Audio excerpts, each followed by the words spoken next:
I think Delhi में पैदा होने वाले 3 में से एक बच्चे को रेस्पिरेटरी प्रॉब्लम्स हो रहे हैं आज।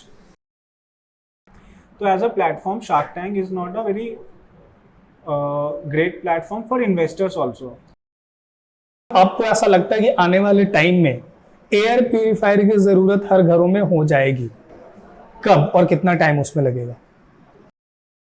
फंडिंग का कमिटमेंट दिया था नमिता थापर ने, हाँ, बट फंडिंग किसी ने नहीं दी। पहली चीज़ तो जो चीज़ हमें दिखती नहीं है वो हमें प्रॉब्लम लगती भी नहीं है। Hi guys, I hope you all are doing fine. आज हम एक ऐसे कंपनी में आए हैं जिन्होंने एक प्रोडक्ट बनाया है जो प्रोडक्ट एक काफ़ी बड़े प्रॉब्लम को सॉल्व कर रहे हैं। इस कंपनी का नाम है यूब्रीथ। आज हम इनके फाउंडर से मिलने वाले हैं, इनसे बात करेंगे इनके जर्नी के बारे में, और ये जो प्रॉब्लम है एयर पोल्यूशन का उसको ये लोग अपने प्रोडक्ट के थ्रू कैसे सॉल्व कर रहे हैं। तो हमारे साथ हैं Shubham, product manager, and then Sanjay, the co-founder of the company. So आइए हम जानते हैं इनसे। थैंक्स नूर, मेरा नाम संजय है, मैं लखनऊ शहर से हूँ। कानपुर में जाकर आईआईटी कानपुर से अपना बीटेक कंप्लीट किया, और बीटेक कंप्लीट करते करते मेरे को पता था कि मेरे को कभी अपना खुद का एक स्टार्टअप शुरू करना होगा, लेकिन इमीडिएटली मेरे को क्लैरिटी नहीं थी कि क्या करना क्या है। Okay. तो फिर मैंने अपने एक सीनियर जो आईआईटी कानपुर से ही हैं, अखिल, उनके साथ उनके स्टार्टअप में लग गया, जिसका नाम ऑटो निंजा था। वहाँ पर मैंने 4 साल काम किया। ऑटो निंजा में मैंने सीरीज ए होते हुए देखा, 5 लोग की टीम 200 लोग की टीम तक गई। फिर ऑटो निंजा एक्वायर भी हो गई, और उस टाइम पे मेरे को लगा कि मेरे को भी एग्जिट लेके अभी अपने बारे में सोचना चाहिए। तो उस टाइम पे मेरे को MBA का ऑप्शन भी मिल गया, तो मेरे को 2 साल और मिल गए, और मैंने FMS दिल्ली से अपना MBA कंप्लीट किया 17-19 में।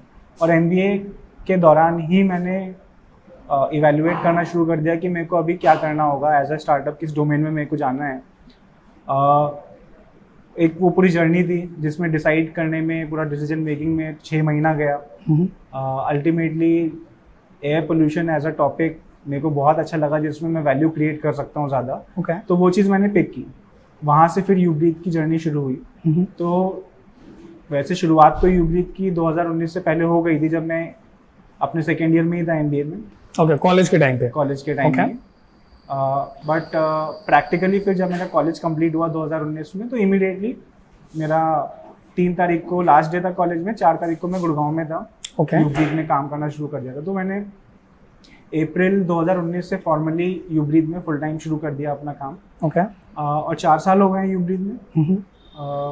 और यूब्रीथ में अभी मैं एज अ CEO एक्ट कर रहा हूँ। हाय नू, मेरा नाम शुभम है। मैं जौनपुर से आता हूँ, छोटी सी जगह है बनारस के पास। और मेरी जर्नी शुरू हुई थी मैकेनिकल इंजीनियरिंग कर रहा था।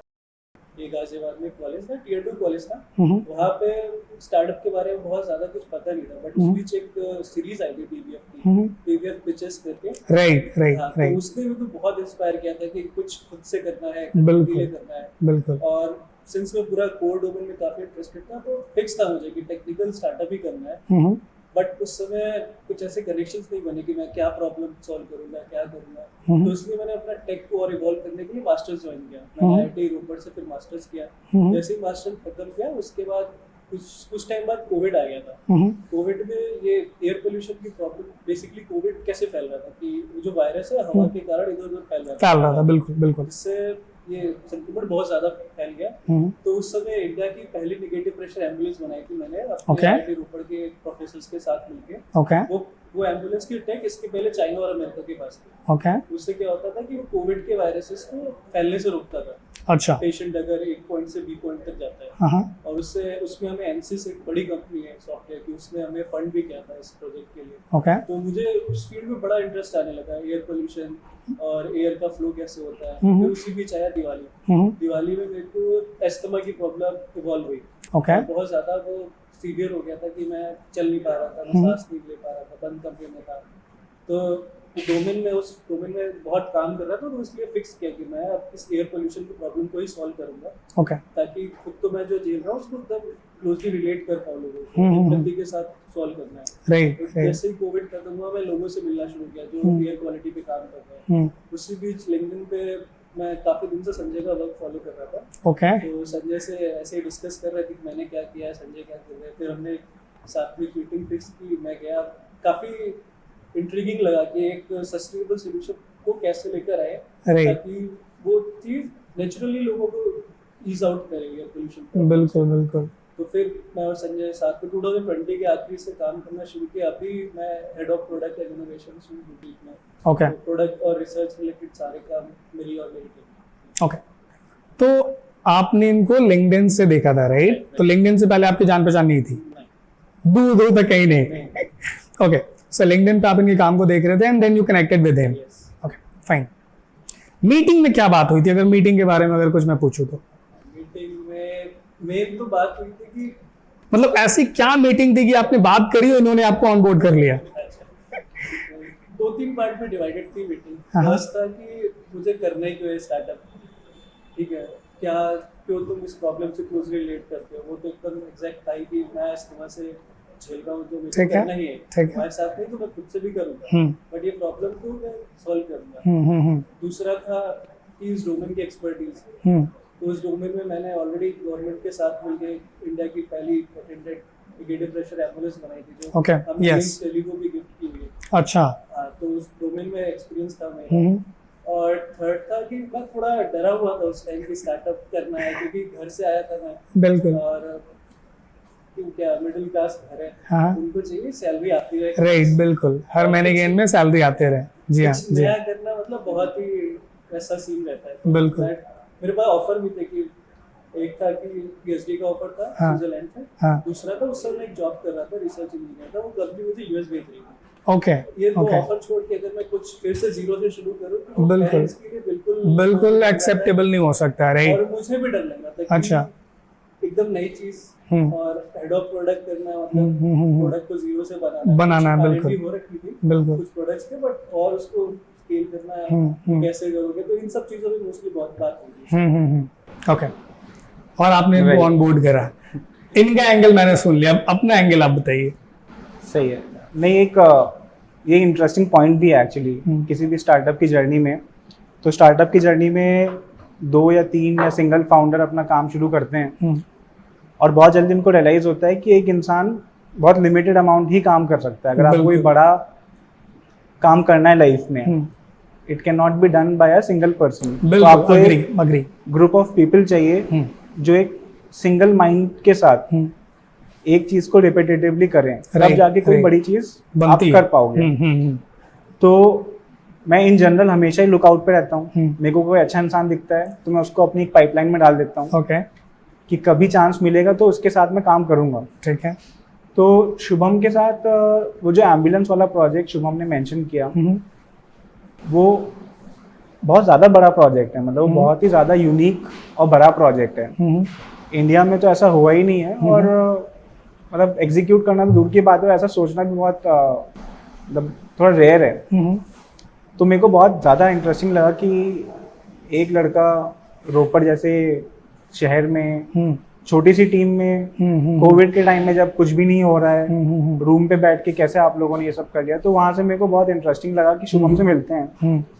और जब शुभम से मिला तो बहुत जल्दी रियलाइज़ हुआ कि पैशनेट तो है वो, बट वो पैशन लंबे टाइम तक चलेगा कि नहीं चलेगा। मतलब स्टार्टअप में जनरली या तो एक पैशनेट इंसान आता है या फिर एक डेस्परेट इंसान आता है। बिल्कुल। और अगर पैशनेट इंसान जो आता है तो वो पैशन लंबे टाइम चल पाएगा कि नहीं चल पाएगा, वो एक कॉल लेनी होती है। मतलब एक चीज़ है जो आपको इवेलुएट करनी होती है। तो मैं वही चाह रहा था कि एक बार शुभम से डिस्कस करूँ।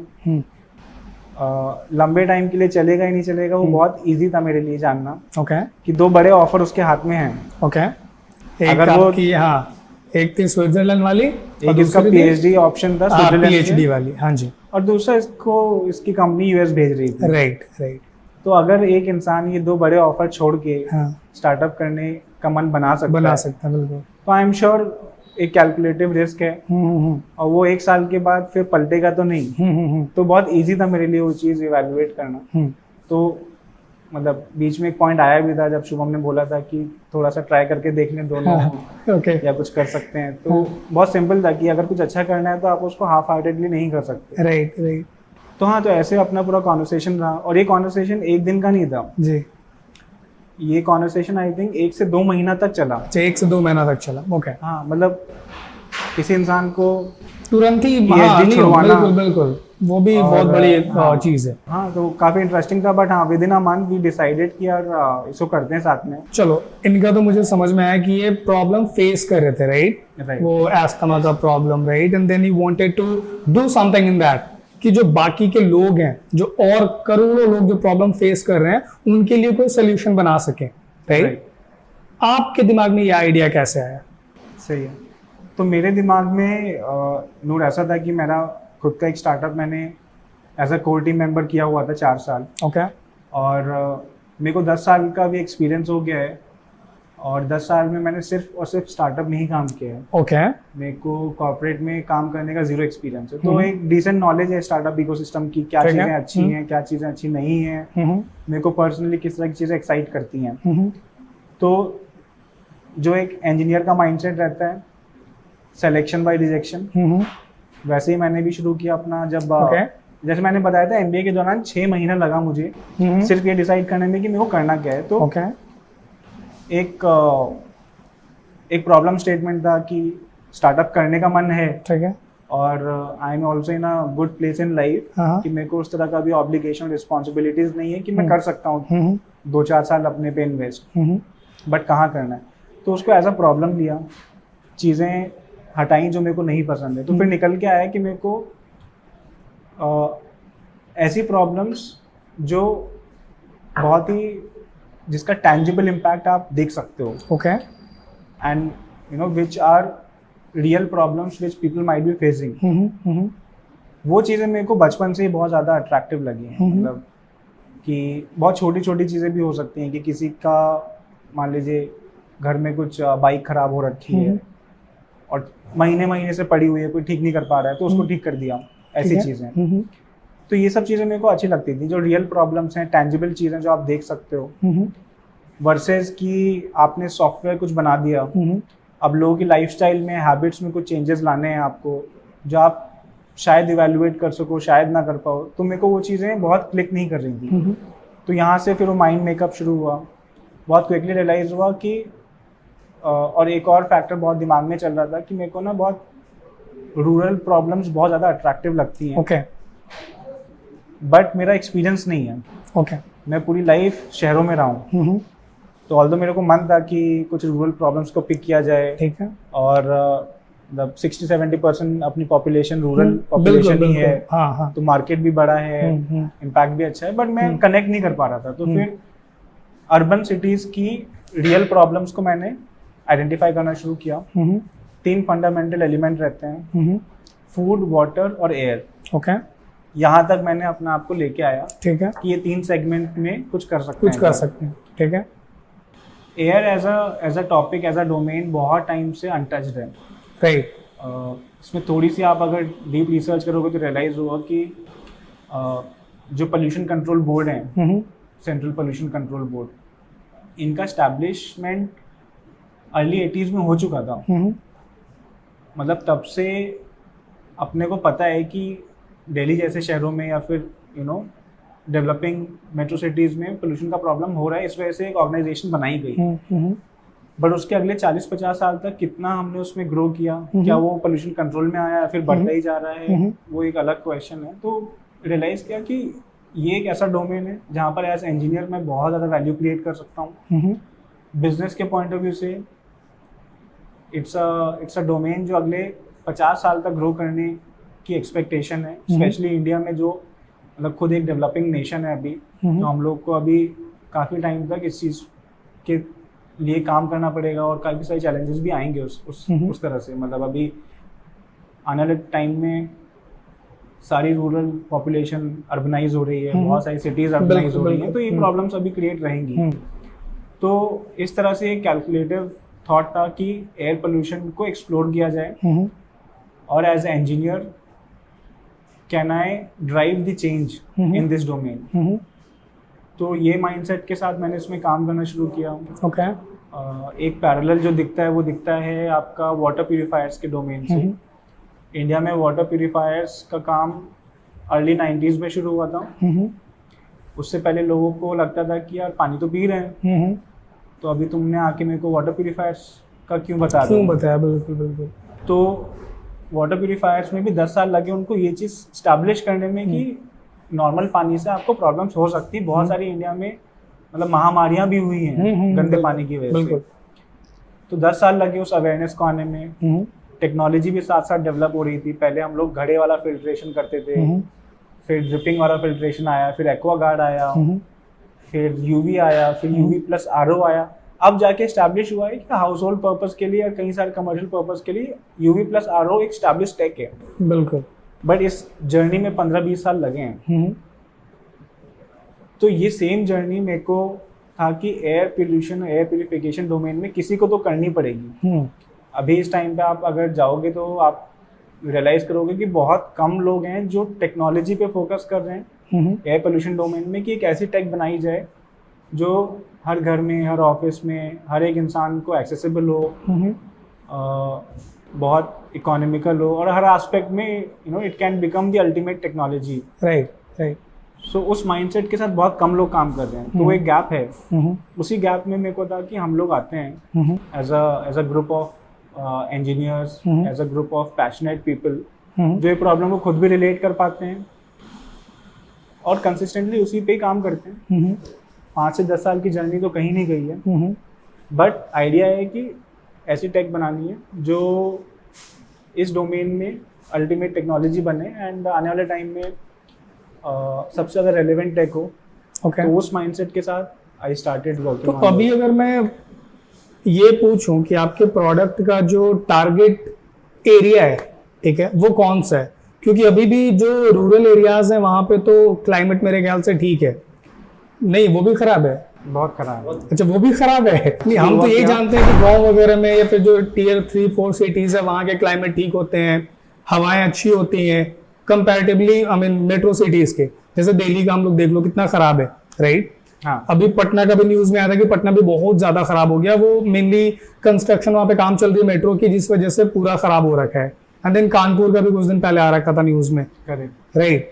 तो आप अच्छा मेरे को कंपैरिजन बताइए कि अभी आपने बोला कि जो छोटे शहर है वहां की भी एयर क्वालिटी अच्छी नहीं है, तो वो कैसे आप लोग समझते हो उसको? लास्ट ईयर की बात है कि शुभम का जैसे एक थॉट है कि उसको ना जौनपुर के लिए बहुत कुछ करना है लाइफ में। तो इसको इतना शॉक लगा, एक दिन न्यूज़ में आया कि इंडिया में सबसे ज़्यादा पोल्यूटेड शहर कौन सा है, वो था जौनपुर। क्या बात कर रहे हैं आप? जिसका किसी ने नाम भी नहीं सुना और लोग दिल्ली और छोटा सा शहर है, करेक्ट, कोई इंडस्ट्रियल टाउन नहीं है, कुछ वहाँ पर फैक्ट्रीज नहीं है, कुछ नहीं है। बावजूद उसके जौनपुर सबसे ज़्यादा पोल्यूटेड था for a significant number of days. Okay. तो एयर पोल्यूशन का जो प्रॉब्लम है ना, वो इसीलिए इतना ट्रिकी है कि इसको समझने के लिए वो एक्सपर्टीज भी अभी डेवलप हो रही है। मतलब एज अ टीम हम लोगों ने वो एक्सपर्टीज अभी डेवलप की है और आगे भी और करना पड़ेगा उस पर काम। तो जैसा आपने पूछा कि कैसे देखते कैसे हैं, हाँ, क्योंकि मैं यहाँ पे थोड़ा सा ऐड करना चाहूंगा, क्योंकि एज अ नॉर्मल पर्सन हम क्या समझते हैं कि ज्यादा गाड़ियां चल रही है जिसकी वजह से एयर पोल्यूशन हो रहा है, राइट? देन फैक्ट्रीज हैं उनकी वजह से हो रहा है, देन कंस्ट्रक्शन के काम चलते हैं उनकी वजह से हो रहा है। बट वो जो छोटे शहर की आप बात कर रहे हैं, जौनपुर जैसा शहर की बात कर रहे हैं आप, वहां पे तो ऐसी कुछ चीजें हैं नहीं, फिर वहां पे एयर क्वालिटी खराब कैसे? मतलब इसका एक छोटा सा एग्जांपल देते हैं। स्टबल बर्निंग जो होती है, क्रॉप रेसिड्यू बर्निंग, वो सबको पता है, हरियाणा, पंजाब, यूपी में। हाँ, ये भी एक मेजर ये है, एक छोटा सा एग्जांपल है। ओके। बट वो बर्निंग जहाँ हो रही है और पोल्यूशन उसके कारण बढ़ता है दिल्ली में, राइट।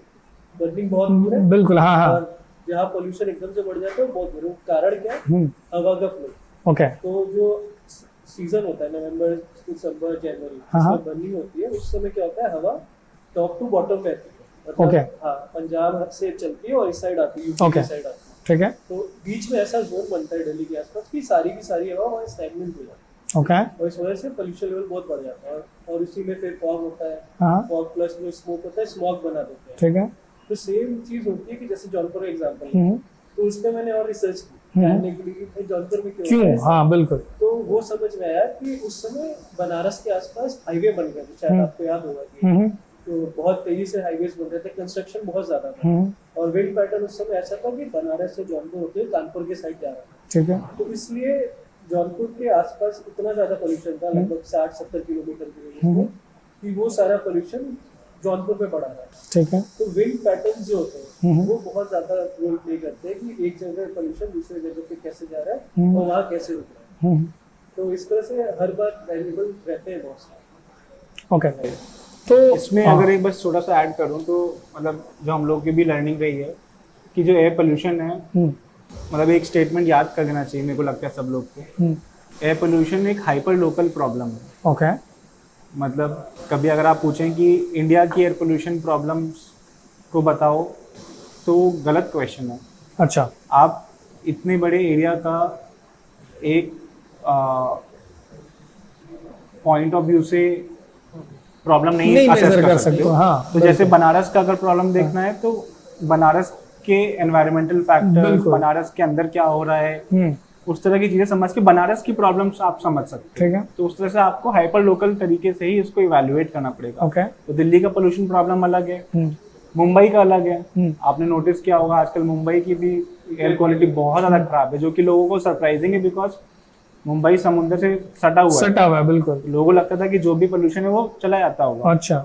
बट बावजूद उसके क्या हो रहा है, तो वहाँ का जो प्रॉब्लम है, दिल्ली का जो प्रॉब्लम है, बनारस का जो प्रॉब्लम है, पटना का, सबका अपना अपना एक प्रॉब्लम है। ठीक है। जिसको आप एक पॉइंट ऑफ व्यू से नहीं देख सकते। ठीक है। तो हाँ, सबको समझने के लिए एक स्पेसिफिक आपको लेंस से ही देखना पड़ेगा। ओके। अब आप मुझे एक चीज़ बताइए, मैं पानी का एग्जांपल लेता हूँ। ठीक है। आज से 8 से 10 साल पहले मेरे गांव में, मतलब जहाँ से मैं बिलोंग करता हूँ, बिहार से, ठीक है, हैंडपंप हर घर में हुआ करता था और हम वही हैंडपंप का पानी यूज़ करते थे। ठीक है। पीने के लिए, खाने के लिए, नहाने के लिए, सारी चीज़ों के लिए। अभी का ये हाल है कि हैंडपंप सारे बंद हो रखे हैं और मोटर से भी जो पानी हम पंप करते हैं उसकी क्वालिटी बहुत ख़राब हो गई है। तो अभी हर घर में वाटर प्यूरिफायर की ज़रूरत है। तो यही आपको ऐसा लगता है कि आने वाले टाइम में एयर प्यूरिफायर की ज़रूरत हर घरों में हो जाएगी? कब और कितना टाइम उसमें लगेगा? तो हर घर में एयर प्यूरिफायर्स की जरूरत तो आज है। आज है? हाँ, आज भी नहीं है। Okay. इनफैक्ट ये कल थी। Okay. तो जैसे शुभम ने जो बताया है कि शुभम को माइल्ड अस्थमा का प्रॉब्लम है और शुभम ने आज तक स्मोक नहीं किया है और शुभम ने बहुत लंबे टाइम के लिए आई थिंक टियर 2 मतलब बहुत बड़े शहरों में भी नहीं रहा है जहाँ पर बहुत ज़्यादा पोल्यूशन था। बट बावजूद उसको जो माइल्ड अस्थमा का प्रॉब्लम अभी आया है ये एनवायरमेंटल इंड्यूस्ड ही है। ओके। तो बिकॉज जिन शहरों में रहा है वहाँ का पोल्यूशन कंज्यूम करने की वजह से इसके लंग्स में इस तरह का प्रॉब्लम अभी हुआ है कि एक्सेसिव पोल्यूशन में इसको बहुत प्रॉब्लम होने लग गई है अभी। अच्छा। तो इसको तो बचपन से ही ज़रूरत थी। और सिमिलरली दिल्ली जैसे शहरों में तो जो बच्चे आज पैदा हो रहे हैं उनको बचपन से ही लंग्स के प्रॉब्लम्स होने लग गए हैं। ओके। बहुत सारी स्टडीज़ हैं जिसमें बताते हैं कि आई थिंक दिल्ली में पैदा होने वाले 3 में से 1 बच्चे को रेस्पिरेटरी प्रॉब्लम्स हो रहे हैं आज के टाइम पे हो रहे हैं। आज के टाइम में।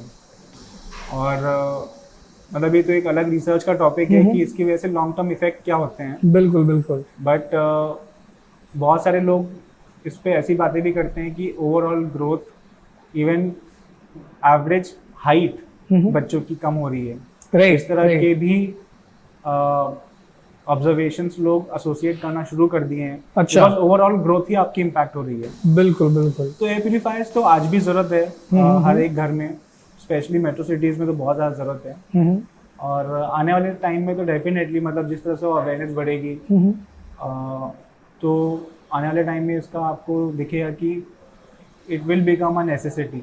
अभी फिर भी वो एक लग्जरी वाले सेगमेंट में आता है। हाँ। कि 10,000 रुपये 20,000 रुपये खर्च करें ना करें, कुछ होगा नहीं होगा, वैसा वाला थॉट चलता है। आने वाले टाइम में वो ऑप्शन नहीं होगा।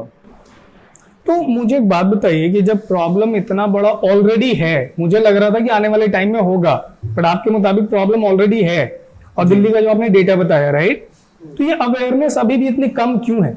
लोगों को इस चीज के बारे में पता क्यों नहीं है और लोग यूज क्यों नहीं करते हैं? क्योंकि मैं एज एन इंडिविजुअल बात कर रहा हूँ, मैं जैसे अपने दोस्तों के घर में गया या फिर किसी के भी घर में, मुझे देखने को नहीं मिला है, इवन इन दिल्ली मुझे देखने को नहीं मिला है। तो क्या प्रॉब्लम है जो लोगों को पता ही नहीं है इसके बारे में, या पता है और वो लोग नहीं यूज कर रहे हैं? राइट। तो मतलब इसमें जो हम लोग की ह्यूमन साइकोलॉजी है वो बहुत बड़ा रोल प्ले करती है। तो पहली चीज़ तो जो चीज़ हमें दिखती नहीं है वो हमें प्रॉब्लम लगती भी नहीं है। तो एयर पोल्यूशन का सबसे बड़ा प्रॉब्लम है कि it's an invisible problem. Right. तो आप देखोगे कि दिल्ली में, जैसे दिल्ली की अगर बात करें तो दिल्ली में साल में सिर्फ 15 या 20 दिन के करीबन होते हैं जिसमें सेफ एयर क्वालिटी होती है। ओके। बाकी के 350 दिन जो होते हैं एयर क्वालिटी खराब होती है। ओके। लेकिन एयर क्वालिटी में बात सिर्फ और सिर्फ 3 महीने होती है, अक्टूबर, नवंबर और दिसंबर। हाँ, जब वो जलाए जाते हैं। हाँ, वो इसलिए क्योंकि तब दिखने लगता है। हाँ हाँ हाँ। अभी आप आज बाहर निकलोगे आपको पोल्यूशन दिखेगा, आप अगर हाईवे से आए होगे तो आपको दिखेगा, वो दिखता है, बिल्कुल वो दिखता है, एक धूल की लेयर जमी हुई है। तो सबसे बड़ा चैलेंज यहीं पर आता है कि एक इनविजिबल प्रॉब्लम को कैसे ट्रीट करें। आप नोटिस करोगे कि कोविड में भी सबसे बड़ा चैलेंज यही आया था कि जो चीज दिख नहीं रही उसको सॉल्व कैसे करें। तो फिर एक्सट्रीम मेजर लेने पड़ गए कि अब घर से ही मत निकलो, क्योंकि अदरवाइज आप देख भी नहीं पाओगे कि कहाँ पे कंटामिनेशन है कहाँ नहीं है। तो एक ये चैलेंज आता है। सेकेंड चैलेंज आता है कि लॉन्ग टर्म इम्पैक्ट आपका बहुत ज़्यादा है एयर पोल्यूशन का। और मतलब एज ह्यूमन हम लोग कल की प्रॉब्लम को कल पे छोड़ देते हैं। Right right. कि इसको कल देखेंगे, बिल्कुल। मतलब इट्स नॉट माय प्रॉब्लम, ये फ्यूचर संजय का प्रॉब्लम है। तो एक वो भी एक चैलेंज रहता है कि एयर पोल्यूशन से लोगों को फील होता है कि ओवरऑल आप देखोगे कि शायद आपका स्टैमिना कम हो रहा है, आप पहले 5 फ्लोर चढ़ते थे सीढ़ियाँ, आप 4 चढ़ पा रहे हो। बट ये सब ऐसा है कि बाद में देखते हैं इसके बारे में, इमीडिएट क्या हो रहा है वो देखते हैं। तो इस वजह से ओवरऑल जो सेंसिटिविटी है वो कम है। और इन जनरल मतलब इंडिया जो है डेवलपिंग कंट्री है, तो जो अभी हम लोग का मेरे को ऐसा लगता है, मतलब मेरा पर्सनल व्यू है कि अभी हम लोग रोटी कपड़ा मकान वाले प्रॉब्लम से थोड़ा सा आगे बढ़ना शुरू हुए हैं। तो जो अपनी लिस्ट ऑफ प्रॉब्लम्स है उसमें एयर पोल्यूशन थोड़ा नीचे आता है।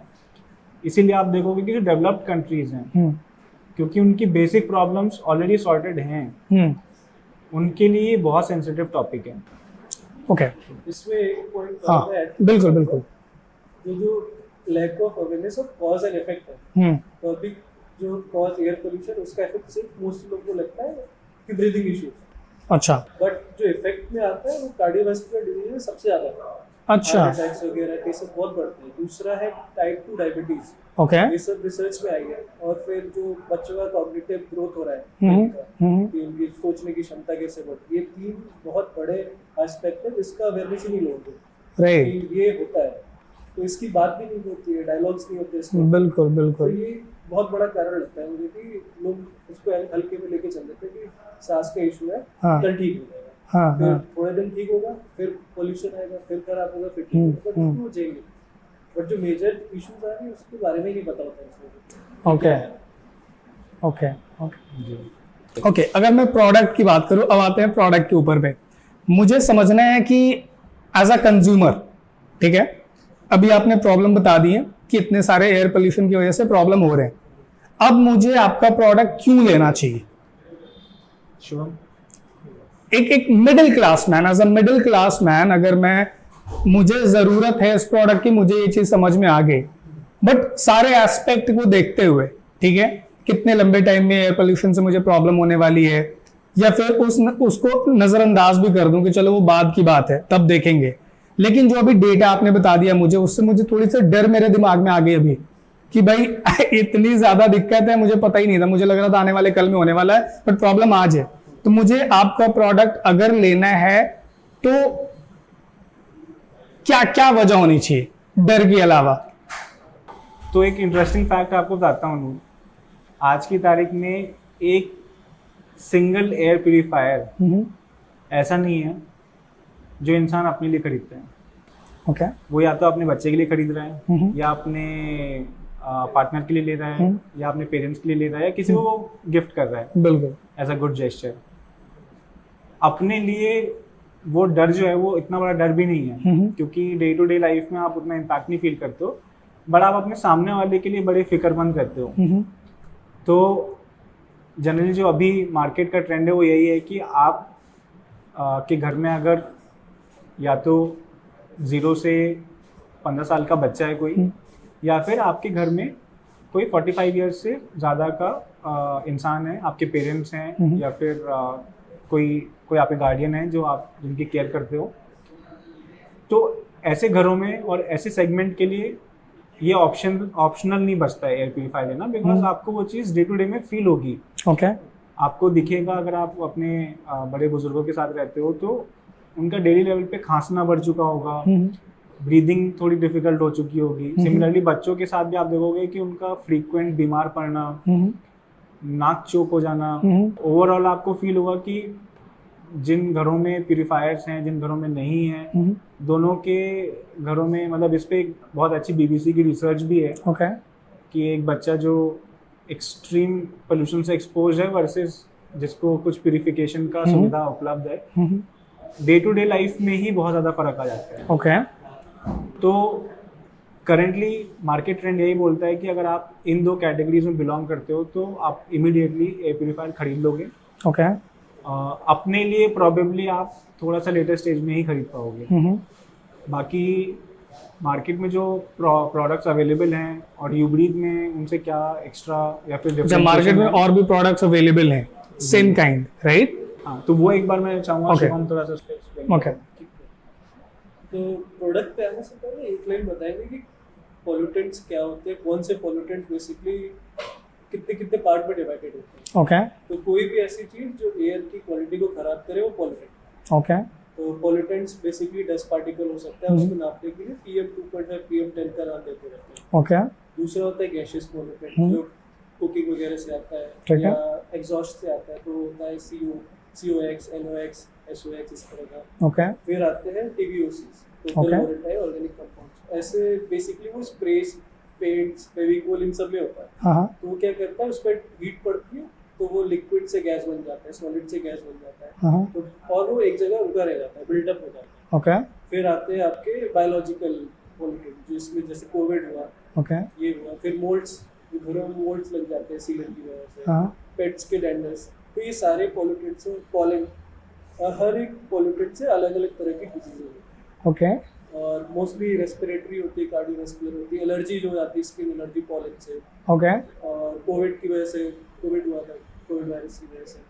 तो इस तरह के सारे, अगर आपको एयर प्यूरीफायर समझना है कि क्या है, हाँ तो इन सारे पॉल्यूटेंट्स को जो साफ कर दो और फ्रेश एयर दे, अच्छा। वो एक अच्छा प्यूरीफायर। ओके तो अभी तक जो मार्केट में एयर प्यूरीफायर की टेक अवेलेबल है वो ऐसी है कि क्विक फिक्स सोल्यूशन है। अच्छा। जैसे डस्ट पार्टिकल के लिए एक हेपा फिल्टर है, ओके वो क्या करता है, डस्ट पार्टिकल को रोक देता है और हवा को बाहर जाने देता है। ठीक है फिर क्या है, वो हेपा फिल्टर चोक हो गया, हाँ हाँ आपको उसको फेंकिए और दूसरा हेपा फिल्टर लगा लीजिए। ओके बट वो हेपा फिल्टर पे तो पॉल्यूटेंट्स है, वो हैवी मेटल्स हो सकते हैं, आप उसको अगर सॉइल में फेंकेंगे सॉइल पोल्यूशन होगा, फिर वाटर पोल्यूशन होगा, राइट और वो 100 साल तक लेगा डिग्रेड होने में। तो मतलब ये सस्टेनेबल सोल्यूशन है नहीं नहीं आप बिल्कुल एक नहीं, प्रॉब्लम को साफ करने के लिए दूसरी प्रॉब्लम, बस अपने घर की प्रॉब्लम किसी और को आपने थोप दी, जहाँ भी आपने फेंका वो वहां से प्रॉब्लम किसी को हो सकती है। फिर जो गैशियस पॉल्यूटेंट्स की बात की, उसके लिए एक्टिवेटेड चारकोल फिल्टर आता है, वो भी कुछ हद तक ही क्लीन कर पाता है, उनकी एफिकेसी बहुत अच्छी नहीं होती है। ओके और फिर वो क्लीन करने के लिए क्या है, सरफेस पे एब्जॉर्ब करता है पॉल्यूटेंट्स को, हाँ। गैशियस पॉल्यूटेंट्स को। हाँ। Over a period of time अगर वो एब्जॉर्ब है तो वो निकलेगा भी। अगर किसी सरफेस पे गैसेस एब्जॉर्ब है तो कुछ दिनों बाद वो वहीं से निकलना भी शुरू कर देगा, ओके तो आपका प्यूरीफायर सोर्स बन जाएगा खुद ही एक पॉल्यूटेंट का। राइट तो वो भी एक प्रॉपर सोल्यूशन नहीं है। फिर कोविड और किसी तरह के वायरसेस के लिए यूवी की लाइट्स आती है, यूवी लाइट्स, वो एक अच्छा सोल्यूशन है। बट वो क्या थोड़ा हार्मफुल होता है कि उसको यूज कैसे किया जा रहा है। अगर उसका अच्छा। एक्सपोजर किसी के सरफेस पे पड़ गया, अच्छा। किसी के हाथ पे पड़ गया, तो स्किन बर्न, फिर कैंसर भी हो सकता ओके है। तो उसको बड़ा प्रोटेक्टिव तरीके से आपको यूज करना होता है। तो इस तरह के जो क्विक फिक्स सोल्यूशन थे वो सारे अलग अलग थे, तो अलग अलग मैं चीजों के सोचा लिए बिल्कुल हाँ। मेन तो था कि एक सस्टेनेबल सोल्यूशन चाहिए जो सारे तरह के पॉल्यूटेंट्स को इजिली क्लीन करता है। ठीक है। और उसमें कुछ ऐसा रिकरिंग कॉस्ट जो फिल्टर की आती है कि आप बार बार फिल्टर चेंज कर रहे हैं, फिर आपका कार्बन फुटप्रिंट बढ़ रहा है, आप लोड दे रहे हो इसको, वो ना हो। तो उसके लिए हमने स्टडी शुरू की कि कुछ नेचुरल चीज है जो क्लीन कर सकती है। ओके। तो बचपन से ही सुनते आ रहे हैं, जैसे तुलसी, नीम, हाँ, बिल्कुल, ये घर के जुगाड़ हैं। जी हाँ। तो हमेशा ही कुछ सोल्यूशन पाने के लिए पहले नेचर में देखो, ये तो सिंपल सा है, वहाँ सोल्यूशन है। हाँ। तो उसी लेंस से हमने देखना शुरू किया। तो अच्छी बात थी, हमसे पहले नासा ने देख रखा था ये चीज। अच्छा।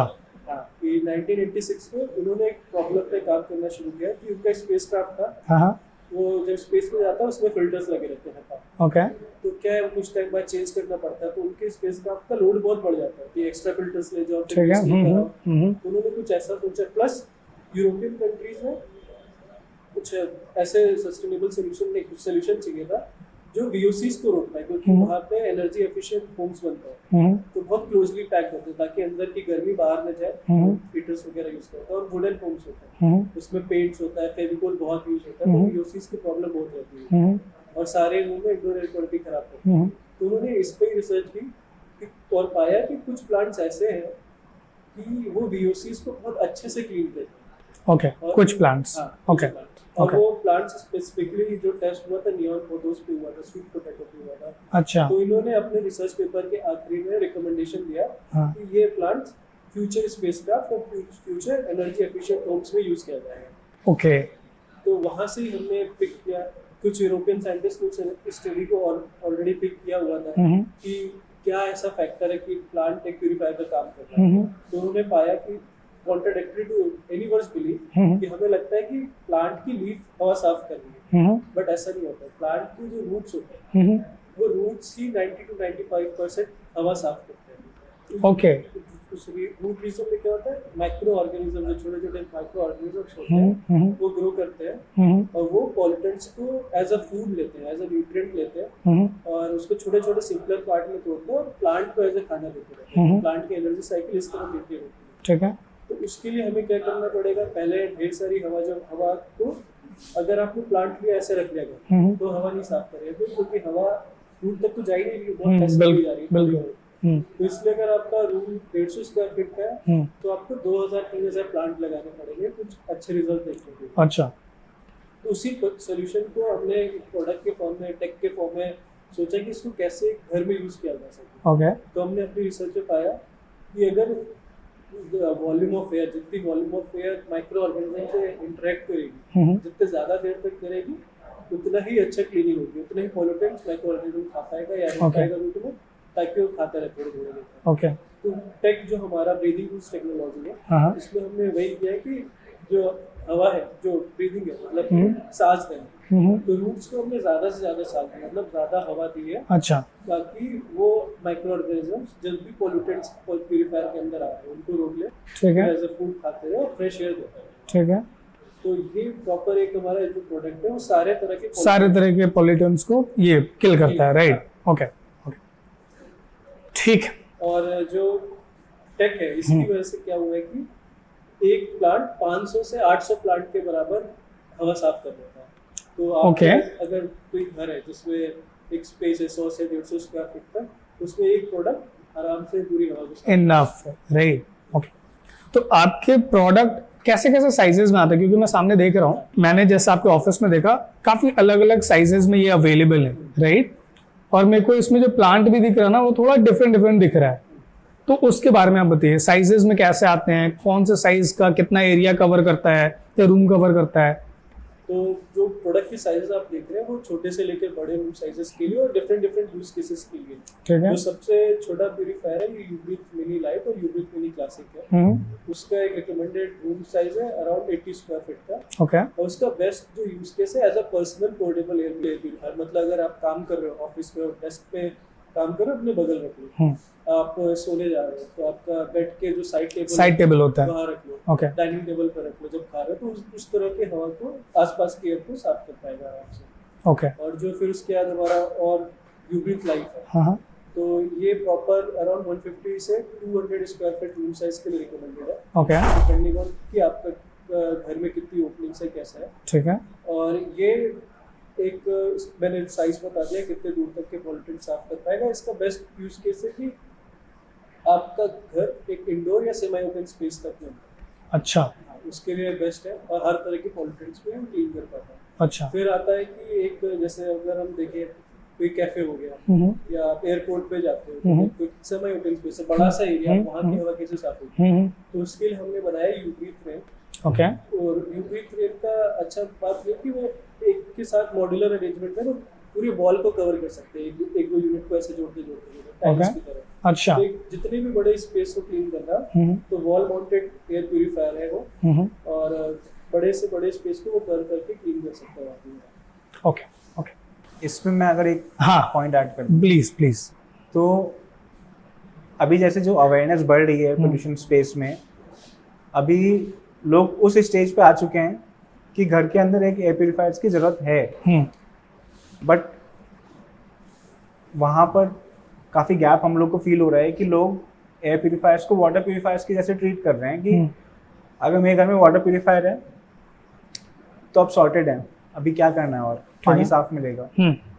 तो उनको यही लगता है कि एक एयर प्यूरिफायर मेरे पूरे घर में इनफ है। अच्छा, ये कंज्यूमर को लगता है। हाँ, तो एक ये हम लोग को गैप अभी फील हो रहा है अवेयरनेस में।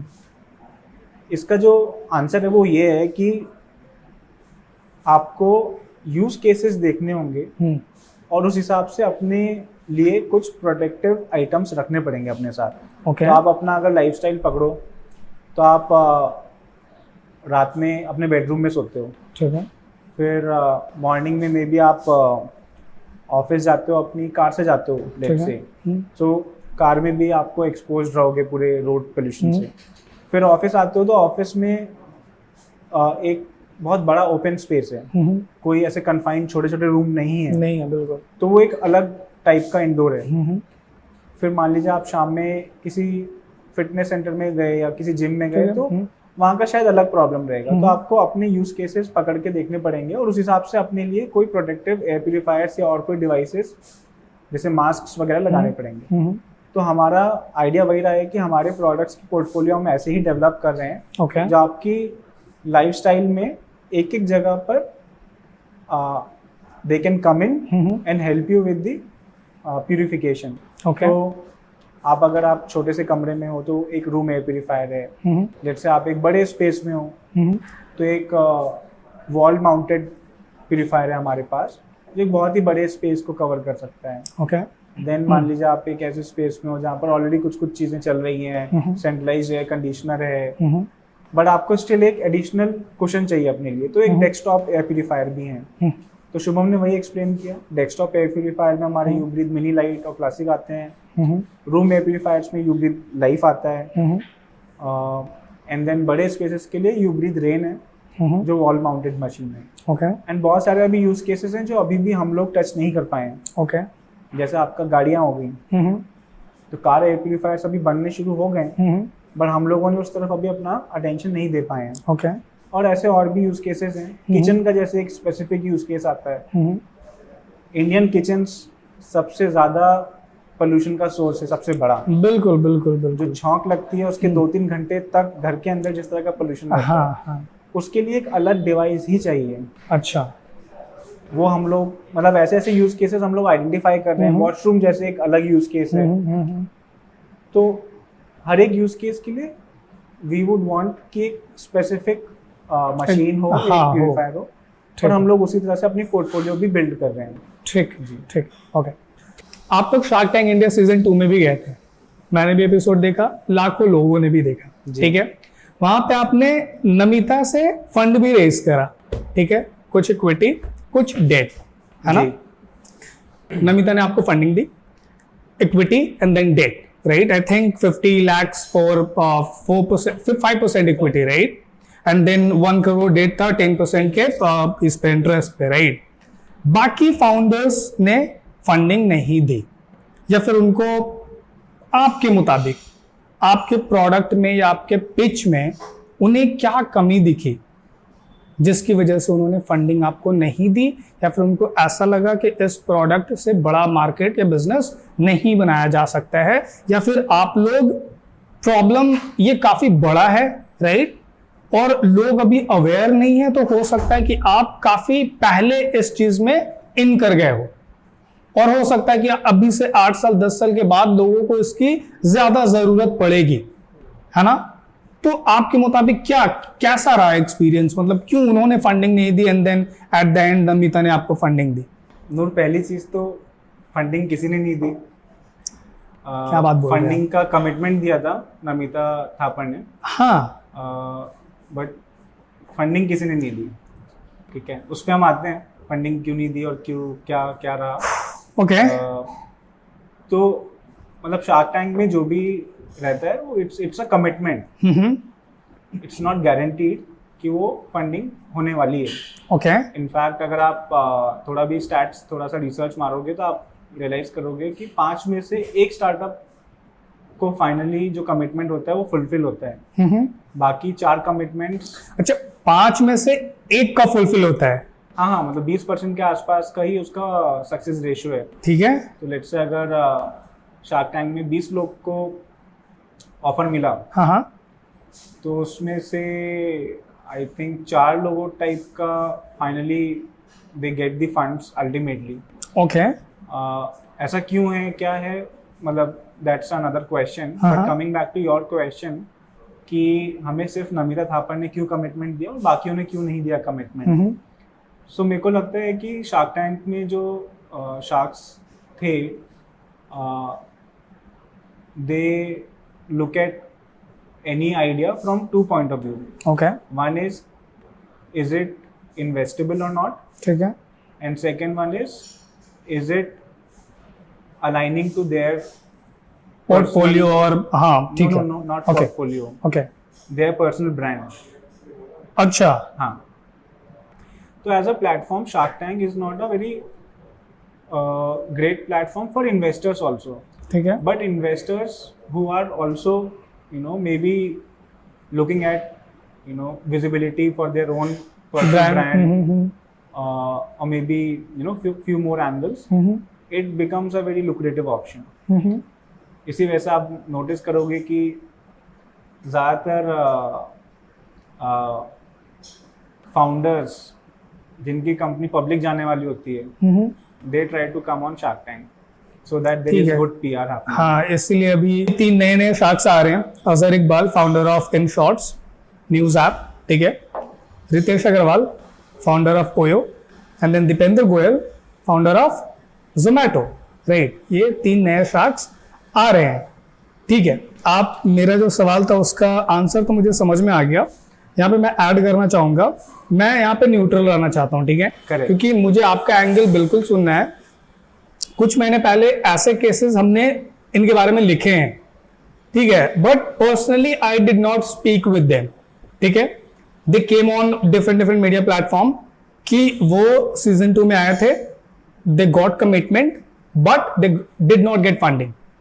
ये हुआ है काफी सारे केसेस में। आज मुझे सामने से आपसे सुन के ना मुझे बड़ा वियर्ड सा लग रहा है, क्योंकि इस पे अनुपम मित्तल एंड देन अमन गुप्ता का भी कुछ आया था। अमन गुप्ता ने कहा था कि we do give commitment but after the episode, ठीक है, after Shark Tank India there are certain process that they go through, जो ड्यू डिलिजेंस हम जिसको कहते हैं, and they also check the founders background and everything, right.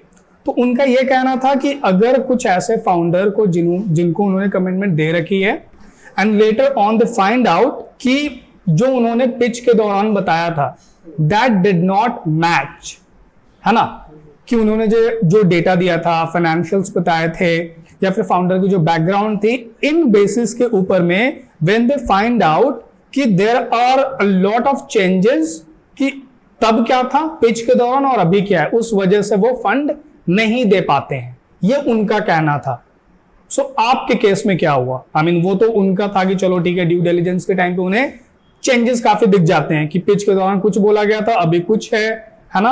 आपके case में क्या हुआ था? नूर, इसमें क्या रहता है कि इस तरह के सेटअप में बहुत सारी चीजें ग्रे एरियाज में आ जाती हैं, जिसमें बहुत ज़्यादा फ्लेक्सिबिलिटी होती है।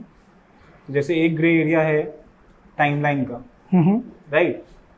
अगर आपको एक कमिटमेंट मिला है, अभी आपको कितने टाइम में उस कमिटमेंट को ऑनर करना है, रिजेक्ट करना है या फाइनल डिसीजन लेना है, that timeline is not there, right? अच्छा, तो ये बहुत बड़ा ग्रे एरिया है। ठीक है। तो एज यू कैन एक्सपेक्ट, कोई भी कमिटमेंट आप यू वुड एक्सपेक्ट, मतलब स्टार्टअप में टिपिकली 3 महीना, अर्ली स्टेज में 3 महीने इज अ गुड टाइम कि आप कमिटमेंट कंप्लीट कर दो, अदरवाइज स्टार्टअप कोई और ऑप्शन देख सकता है। 6 महीना can be the extreme spectrum of that timeline, ठीक है। बट उसके बाद क्या, राइट? सो हमारे केस में सबसे बड़ा यही रहा, और जो मोस्टली आई थिंक मेरे पीयर ग्रुप में मैंने और लोगों से भी जिनसे मैं कनेक्टेड हूँ, मेजर प्रॉब्लम जिन्होंने फेस की कि टाइमलाइन वाला ग्रे एरिया को काफ़ी मिसयूज किया गया। अच्छा, कि 8 महीना, 9 महीना, 10 महीना, अच्छा, देयर इज नो कम्युनिकेशन, हाँ, commitment is there, due diligence may be is happening or not happening, but there is no conclusion, right? Okay, तो that becomes a very big problem for a startup. For an investor, it's not a, in fact it's a good thing. उनको एक valuation मिल गई है जो 6 महीना 12 महीने तक उनके पास है, राइट? हो सकता है 6 महीने में स्टार्टअप 2x 3x मतलब थोड़ा ग्रो कर गया, हाँ, बिल्कुल बिल्कुल, बट उनके पास तो एक वैल्यूएशन है, right? And they can decide as and when they want to. तो एक वो बड़ा ग्रे एरिया है जो आई थिंक हमारे केस में एक्सप्लॉइट हुआ। तो शार्क टैंक इंडिया में मैं इसको थोड़ा सा ना सिंप्लीफाई करना चाह रहा हूँ कि आपने वहाँ पिच दे डाली, ठीक है? पिच देने के बाद एपिसोड एयर होने में टाइम लगता है, राइट? उसके बाद आपका उनसे कम्युनिकेशन हुआ ही नहीं। हाँ, कितने दिनों तक? 10 महीने तक? अच्छा, ठीक है, इसका मैं आंसर करता हूँ कम्युनिकेशन वाले पॉइंट पे। तो हमारे केस में क्या रहा कि हमारी अंडरस्टैंडिंग थी कि जिस दिन हम लोग का पिच हो गया, कमिटमेंट तो आपको उस दिन का मिला है, उस दिन आपकी कंपनी की एक वैल्यूएशन सेट हो गई, ठीक है, right? On a platform which is a national television का प्लेटफॉर्म, बिल्कुल बिल्कुल, प्लेटफॉर्म पे आपकी एक वैल्यूएशन सेट हो गई। उस डेट से हम लोग का एपिसोड आने में आई थिंक 4 महीने का 3 महीने का फर्क, 3 महीना टाइम, 3 महीने का फर्क था, ठीक है। तो हमारी अंडरस्टैंडिंग थी कि 3 महीने का जो फर्क है वो ब्रॉडकास्ट हो जाए, उससे हमें क्या मतलब है, हमें तो उस दिन पे मिला था कमिटमेंट, तो चलो हो जाएगा। खैर, वी रियलाइज्ड कि जब तक वो ब्रॉडकास्ट नहीं होगा तब तक कुछ भी नहीं होगा। अच्छा, so that is I feel की अ चैलेंज कि from a startup point of view आपने वैल्यू तो 3 महीने पहले सेट कर दी थी, and commitment was also done 3 months back. चलो नॉनदलेस एपिसोड आने देते हैं, उसके बाद देखते हैं। एपिसोड आ गया, यू वुड फील कि उसके 3 महीने के अंदर हो जाएगा, तो उसके नेक्स्ट 3 मंथ्स तक हमारे बीच में आई थिंक 2 या 3 ईमेल्स एक्सचेंज हुए थे। ओके, टिपिकली जो नेक्स्ट स्टेप रहता है वो होता है ड्यू डिलिजेंस शुरू करने का। ड्यू डिलिजेंस टिपिकली एक थर्ड पार्टी करती है, ठीक है, ताकि एक इंडिपेंडेंट ड्यू डिलिजेंस रहे, कॉन्फ्लिक्ट ऑफ इंटरेस्ट ना रहे। हमारे केस में हम उस नेक्स्ट स्टेप तक पहुंचे ही नहीं। अच्छा, 6 महीने हो गए। 6 महीने बाद आई थिंक कोई एक वायरल कंटेंट आया था, जिसमें ये सेम चीज़ एक्सपोज हुई थी। तो 6 महीने बाद अपने को एक रिस्पॉन्स मिला, ओके, जिसमें अपने को बताया गया कि हमारा पॉइंट ऑफ कॉन्टैक्ट चेंज हो रहा है। अभी जिस बंदे के साथ हमारी बात चल रही थी अभी वो नहीं है। अच्छा, तो 6 महीने बाद हम एक नए इंसान से नए सिरे से बात शुरू कर रहे हैं। ओके, हमने कहा चलो ठीक है, वो भी करके देखते हैं। ठीक है, आई थिंक 1 या 2 महीना हमने उससे बात किया।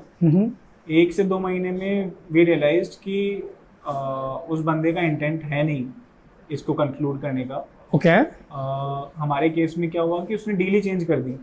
अच्छा, हाँ, तो हमारे केस में उसने डील चेंज कर दी। तो उसने हमें पहले बोला कि ऑन स्क्रीन जो भी कमिटमेंट था उसको एक बार हटा दो, हम सिर्फ और सिर्फ आपका जो रेवेन्यू रहा है लास्ट ईयर उसका 10x आपको वैल्यू दे सकते हैं। ओके, हमारे लिए बहुत वियर्ड था। हाँ बिल्कुल, कि मतलब फिर उस कमिटमेंट का पॉइंट क्या हुआ? बिल्कुल बिल्कुल। तो वो एक वियर्ड पॉइंट था। और एक बहुत ज़्यादा वियर्ड पॉइंट था जो मैंने हाईलाइट भी किया है कई जगहों पर हाँ कि जो डेट कंपोनेंट था, हाँ ही सेड कि हम लोग डेट दे ही नहीं सकते। मैंने कहा अच्छा। कि आप क्यों नहीं दे सकते हो? बोलता है कि आरबीआई की रेगुलेशन है कि अगर आपकी कंपनी एज एनबीएफसी रजिस्टर्ड नहीं है तो आप डेट दे ही नहीं सकते हो। तो मैंने कहा हाँ वो तो सही बात है, बट आपको ये पहले नहीं पता था? उसने बोला कि मेरे को पता तो था, बट हम लोगों ने एप्लीकेशन डाल रखी थी, अच्छा हमें लगा था कि अप्रूवल आ जाएगा, बट अभी नहीं आया है तो हम डेट नहीं दे सकते हैं। ओके तो मेरे को ये बहुत ही वियर्ड लगा कि knowing the fact that you are by rule you can not provide loans, and ये पता होने के बावजूद भी अगर आप फाइनेंशियल गेन्स के लिए या फिर एक अच्छी डील पाने के लिए इस तरह के कमिटमेंट्स कर रहे हो, इज इट लीगल और not, I don't know, but I for sure know कि डील एक तरह से क्रिएट होती है, राइट? Right. डील को एक स्ट्रक्चर क्या आता है, जो आपने पूछा था कि बाकी लोग आएंगे नहीं आए, क्यों नहीं आए, तो डील के स्ट्रक्चर पे डिपेंडेंट होता है। अगर आप मान लीजिए शुभम इंटरेस्टेड है तो मैं as a friend of Shubham मैं शायद बोलूँ कि मैं नहीं आऊँगा, चलो शुभम कर लेते हैं। बिल्कुल बिल्कुल। तो आपने वो सब टैक्टिक्स यूज करके डेट वाला कंपोनेंट डाला, नोइंग द फैक्ट कि bye rule you can not provide loans. तो ये बहुत वियर्ड था, बट उसने दो चीज़ें बोली कि एक तो डील चेंज करेगा, दूसरा लोन नहीं दे सकता। तो फिर मतलब अपने को बहुत क्लियर हो गया कि उसको डील ऑनर करने का मन ही नहीं है। एंड मतलब हम लोग के लिए टाइम बहुत क्रिटिकल है। एक स्टार्टअप की जर्नी में the most resourceful, most important resource is your time. Right right. आप हमेशा लिमिटेड टाइम पे ही काम करते हो। आपको अपनी लाइफ के 5 साल 3 साल बहुत इंपॉर्टेंट देने होते हैं, और अगर आप उसमें मैक्सिमाइज नहीं करते हो तो फिर आप मतलब बहुत चैलेंज रहते हैं। You are always running on a time clock. तो अपने को फिर मना करना पड़ा उन्हें। Okay. Unfortunately, we had good supporters and backers who wanted to invest in us, who were looking at the real value that we were creating. तो अपने लिए नो ब्रेनर था कि शार्क टैंक वाले डील को नो बोलते हैं। Okay. तो ये ऑलमोस्ट कितना टाइम हो गया होगा इन सारी चीजों में जब तक ना बोला होगा? 8 से 9 महीने। 8 से 9 महीने हो गए थे, right? And you said no, you can not take it. नहीं, टेक इट का क्या मतलब? मतलब वो तो डेट हटा दिया था, फिर सिर्फ इक्विटी 50 लाख वाली थी। करेक्ट है ना? तो उनको भी बोला कि सर अभी अपना अपना काम करते हैं, क्लियरली आपका मन नहीं करने का, तो हम लोग भी अपना काम करते हैं, and that's how it ended. Okay. तो हाँ, pretty weird. It's very shocking. मैंने पढ़ा तो था, कुछ एक्सपोज हुए थे, कुछ लोगों ने बताया था कि this is what happening, right? But personally I did not speak with anyone. आज मौका मिला and this is very shocking. I mean as a startup like this who is actually working for a cause, ठीक है, and then being, I mean scale तो अभी तो stage 1-2 पे ही है ना, अर्ली स्टेज ही इसको बोलेंगे। हाँ बिल्कुल, ज्यादा बड़ी तो कंपनी हुई नहीं है, ज्यादा फंडिंग आपने रेज करा नहीं है। ऐसे टाइम पे you get a commitment from someone renowned as Namita Thapar, right? She is a very big name in, I mean, India, right? Not in India only, on international level. And वो national television पे आपको बताया जाता है कि you are going to get funding of this and this. 8 महीने हो गए, no fund. And then there is a change in the offering. मतलब काफी वियर्ड और डिसअपॉइंटिंग था हमारे लिए भी, बट ठीक है। मतलब मैं शुभम से बोलता भी हूँ कि जो चीज़ बहुत इजीली मिल जाए वो करने में मज़ा भी नहीं आता है। बिल्कुल ठीक है। और मतलब अपने को कोई भी चीज़ स्ट्रेट फॉरवर्ड मिलती भी नहीं है, तो ठीक है, as another challenge for us, तो we took it as a challenge and we. बिल्कुल बिल्कुल। Okay, so after Shark Tank India you guys were very disappointed, right? Now tell me, if how did you get funding, what amount, and who invested in you? Right. तो हम लोग अभी pre seed round ही race कर रहे हैं। Round का जो size है it is not a public information, क्योंकि अभी वो पूरी तरह से क्लोज नहीं हुआ है। ठीक है, but I can give you the names जिन्होंने इन्वेस्ट किया है।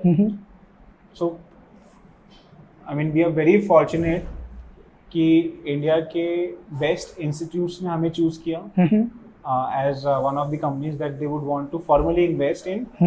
तो IIT रोपर ने हमारे कंपनी में फॉर्मली इन्वेस्ट किया है, which has already happened. We are now in the final stage of closing our round with IIT Kharagpur. These are the two IITs who have come together, and उसके अलावा there is a small pool of angel investors. तो इन 3-4 parties को लेकर हम लोगों ने एक छोटा सा पूल क्रिएट किया है to complete our pre-seed round. So that is how we are going about our pre-seed round. ठीक है.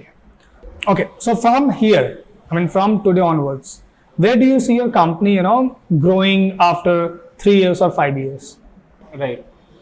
तो नूर, हम लोगों ने शुरू के 4 साल लगाकर टेक्नोलॉजी को बहुत इवॉल्व किया है. As engineers, as honest people that we think we are, हम लोग कभी भी एक ऐसी टेक को मार्केट में लेकर नहीं गए जो हमें लगता था कि अभी रेडी नहीं है, क्योंकि ये हेल्थ से रिलेटेड प्रोडक्ट है. तो हम लोग बहुत केयरफुल थे कि जब तक हमारा टेक रेडी नहीं है तब तक इसको ऑल आउट एक्सप्लोर नहीं करना है. तो 4 साल हम लोगों ने R&D किया, अच्छे प्रोडक्ट्स बनाए. Now we are extremely confident कि we have technologies which have real value creation. Shubham has done fantastic job in creating those technologies. अभी नेक्स्ट 3 साल we want to focus and get to a proper solution market fit, जिसमें the technology and the go-to-market strategy needs to be fixed. We have certain approaches, we have certain strategies in place. We are experimenting and finalizing those strategy for us.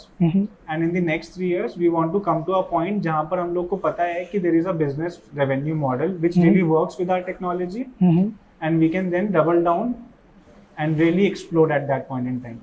So अभी जैसे हमारा focus metro cities में ही है, ठीक है, but we really know that this problem is not just metro city से limited problem.